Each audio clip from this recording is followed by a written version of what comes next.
যি আমাৰ আদিবাসীসকলক জনজাতিকৰণ আৰু মাটি পাট্টা আৰু যি আমাৰ বিদ্ৰোহী সংগঠনে আমাৰ যি শিক্ষাৰ সংগঠনবিলাকক আজিলৈকে আখৰাকে যিটো চুক্তি হৈছে পালন কৰা নাই অসম চৰকাৰে।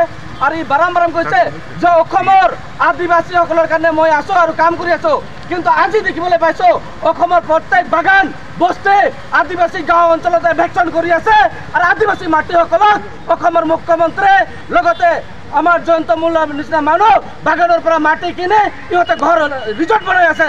ইহঁতক ধিক্কাৰ দিছো। আমাৰ জনজাতিকৰণ দাবী আৰু মাটি পাট্টা চাহ শ্ৰমিকৰ দৈনিক মজুৰি আপোনালোকে বাগান লাইনত যাওক। কেনেকুৱা অৱস্থাত আছে বাগানত আদিবাসীসকলে, কেনেকুৱা অৱস্থা আছে, ডাঙৰ ডাঙৰ VIP গাড়ী লৈ ঘূৰি আছে আমাৰ নেতাসকলে, কিন্তু আজিলৈকে এই শ্ৰমিকক দুখ বেদনা কোনে বুজি পোৱা নাই। অসমৰ মুখ্যমন্ত্ৰীক আহ্বান কৰিছো, BTC ইলেকশ্যনটো আমাৰ ছেমিফাইনেল হয়, আমাৰ 26ৰ ইলেকশ্যন, আমি তাক ধিক্কাৰ দিছো।